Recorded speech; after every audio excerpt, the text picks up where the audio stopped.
Okay, I know, food can be expensive, especially when you have to eat 3 times a day. Then add on a spouse and a couple of kids, and it'll really start to rack up. After 7 years of meal planning on a budget, I've come up with a couple of steps that will help you not only save money, but eat delicious while you're at it. You'll need to plan, stick to your grocery list, and not waste any money, and you'll be on your way to meal planning on a budget as well. First things first, you have to plan. All too many people fall into the habit of running to the grocery store right before dinner to grab a couple of items, and they walk away with way too much extra stuff. They grab the cookies that looked good and that cold drink because it's hot outside. Then you have to get the animal crackers to tide the kids over until you can get home and feed them the roast chicken that you grabbed, because by this point you're way too exhausted to actually cook anything. Does that sound familiar? Don't worry, we've all been there. What I like to do is plan a week in advance. So I'll sit down every week and write down every night of the week and then plan a specific meal for each night. When I do this, I always keep my calendar on hand so that I can plan around the activities going on that week. So if I notice that Wednesday night I'm not going to be home until 4:30 p.m., maybe I'll plan a crock pot meal that night.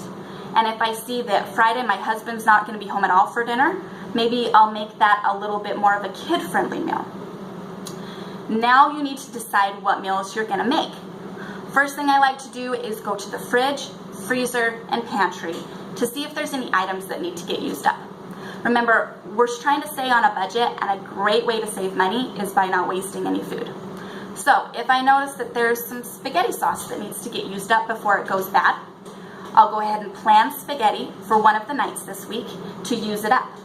Then if I need to stretch it out a little bit so it'll feed the whole family, I'll add in a little bit of canned pasta sauce or maybe some canned tomato sauce. Then just pick meals that you think your family will enjoy for the rest of the nights that week. When I'm picking out meals, I like to keep my staples in mind. My staples are foods that feed a lot, they're delicious, and they're incredibly cheap. My staples include rice, beans, eggs, potatoes, and my personal favorite, oats. You will be surprised by how cheap of a meal you can make by using these 5 ingredients as the base. They're also great for breakfast. You can have a hot, delicious breakfast every morning of the week using those 5 items. Lastly, remember to plan leftovers as one of the night's meals that week. Okay, now that we have our meals planned and written down so we have a concrete reminder, and we have our grocery list, which is also written down so we have a concrete reminder, now we can go to the grocery store. But now our self-control is going to come into play. Before I go to the grocery store, I always eat so that I can stick to my budget or stick to my grocery list. And no budget killers. Don't even walk down the soda aisle. And no individual packaged items. Those things will kill your budget really quick. Now, if an essential or necessary item comes on sale, then I think it's okay to go ahead and stock up. But keep in mind I said necessary. You don't need to stock up on freezer pizzas, but you can stock up on your butter when it comes on sale. When it comes to name brands, I'm a little bit lenient here. So I grew up in a family that didn't ever buy any name brand food. But that ended up meaning that we didn't eat certain foods because the no name brand didn't taste very good. So if it's going to make the difference between whether or not my family's going to enjoy the meal, I go ahead and buy the name brand item. For example, I love Philadelphia cream cheese. If I'm feeling cheap and go with the no name brand, then that cream cheese is just going to sit in my fridge until it goes bad, and then it's going to end up in the garbage, which is a complete waste of money.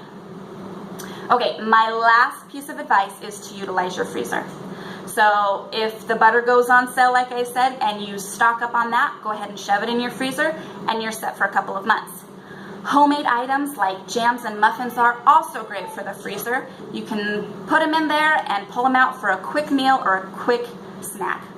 Lastly, I would say leftovers can go in the freezer because then you've got basically a free meal and a super easy meal to put together anytime you need.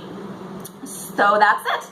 If you'll just remember to plan, stick to your grocery list, and don't waste any food, you'll be surprised how much time, energy, and money you'll save.